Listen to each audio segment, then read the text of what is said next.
শেখৰে এটা কথা কৈছে যে শেহতীয়াকৈ যে বিহপান কৰোৱাইছিল জুবিনক এনেকুৱা ধৰণৰ কথা ৰিমাণ্ড কপি আছে ৰিমাণ্ড কপিত তাৰমানে উল্লেখ কৰা দেখিবলৈ পোৱা গৈছে আমি শেখৰে যদি জানিছিল সেই কথাটো ইমান দিনলৈকে কিয় লুকুৱাই থৈছিল আৰু যিকে নহওক ইনভেষ্টিগেশ্যন চলি আছে গতিকে কথা ওলাবই যদি কোনোবাই কৰিছে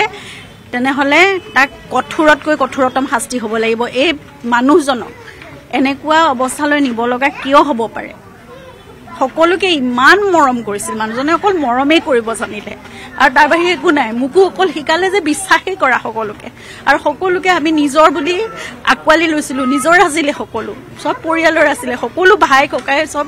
মানে এটা পৰিয়াল আছিলোঁ মোক সদায় কৈছিলে তেওঁলোক এক্সটেণ্ডেড ফেমিলি তেওঁলোকৰ কাৰণে আমি চিন্তা কৰিব লাগিব তেওঁলোকৰ পৰিয়ালৰ কাৰণে সদায় সেইটোৱে কৰি থাকিলোঁ আমাৰ লগত কি কৰিলে তেতিয়াহ'লে যদি এনেকুৱা কৰিছে গতিকে কোনোবাই যদি কৰিছে নহয় কঠোৰতকৈ কঠোৰতম শাস্তি যি হ'ব পাৰে তাৰমানে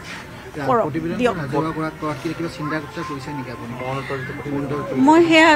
মই ইতিমধ্যে উল্লেখ কৰিছোঁ যে ইনভেষ্টিগেশ্যন যিহেতু চলি আছে মই আইনৰ কথা একোৱেই নাজানো গতিকে মোৰ লগত ৰাখিলেনো কি হ'ব বা ৰাজহুৱা কৰিলে কিবা যদি হেম্পাৰ হ'ব পাৰে নহ'ব পাৰে মই একো কথা নাজানো গতিকে সেয়া মই তদন্তকাৰী বিষয়াৰ হাততে মই উভতাই পঠাইছোঁ যদি সেয়া ৰাজহুৱা কৰিব পাৰি তেতিয়াহ'লে হয়তো তেওঁলোকৰ পৰাই হয়তো পাব আৰু গতিকে মই আইনৰ কোনো কথা মই যি নজনা কথাটো মোৰ জ্ঞান শূন্য মই এই ক্ষেত্ৰত গতিকে সেয়া মোৰ হাতত ল'ব বিচৰা নাই গতিকে মই মোৰো ব্যক্তিগত সম্পত্তি নহয় এতিয়া তদন্তটো ভালকৈ হ'ব লাগে তাত কোনো ব্যাঘাত জন্মিব নালাগে মই ঘূৰাই পঠিয়াইছোঁ তেওঁলোকৰ হাতত